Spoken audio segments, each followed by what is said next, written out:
Vighneshwara colony Gandhamguda నుంచి వచ్చాము. ఇక్కడ మా కాలనీ వాళ్ళు కూడా ఇంకా చాలా మంది ఉన్నారు. యాజ్ వాసు అండ్ అదర్ గారు చెప్పినట్టుగా మేము 2 years నుంచి ఈ మూసీ బ్యూటిఫికేషన్ ప్రాజెక్ట్ వల్ల చాలా టెన్షన్కి లోన్ అవుతున్నాము. ఒక్కొక్కసారి ఒక్కొక్క ఇన్ఫర్మేషన్ మీది బఫర్ జోన్లో ఉంది అని ఒకసారి, లేదు అని ఒకసారి. యాక్చువల్లీ మేము మా హోమ్ పర్చేస్ చేసినప్పుడు ఇట్స్ లైక్ 9 meters బికాస్ మా కాలనీ పక్కన ఉండింది కూడా it's not complete Musi, it's Musa and అదొక స్మాల్ స్ట్రీమ్ వాటర్.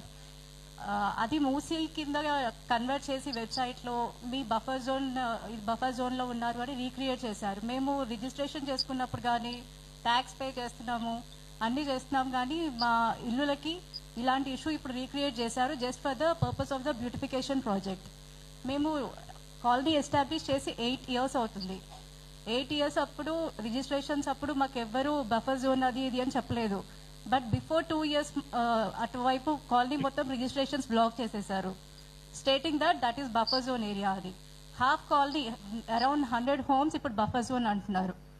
బట్ అది బఫర్ జోన్ కాదు, it's only 9 meters buffer zone. కానీ ఇప్పుడు వెబ్సైట్లో మేము చెక్ చేసినా ఇట్స్ స్టేటింగ్ యాజ్ 30 meters అని ఒకసారి, 50 meters ఒకసారి అని they are recreating it. And recent నోటిఫికేషన్లో they are not at all considering the common people as a human because they said like you should surrender your land or property and we will give you TDR. Actually, why we should surrender our home? That's our hard-earned property for our lifetime. We are not at all ready to accept those TDRs and we have earned those hard-earned homes for our future kids also. I request media people to state it very clearly. We are not at all ready to give our homes. And moreover, we are not opposing the beautification project. Government can go on this project, but without disturbing our homes. Government beautification cheyochu. We will also support that because memu మూసి పక్కనే ఉంటున్నాము. We know the issues. We are facing those. దానివల్ల మేము ఎప్పుడు ఎలాంటి చాలా trouble అవ్వలేదు. So government ఎలాంటి beautification చేసినా we will also support them.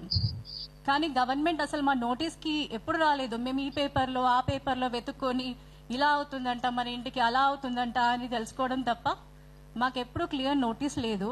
And now also the government is trying to play mind game, I think so. Because మాకెప్పుడు క్లియర్గా నోటీస్ ఇవ్వలేదు, ఎవరు మా దగ్గరికి రాలేదు.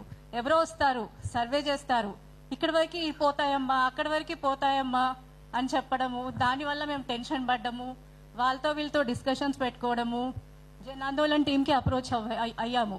వాళ్ళు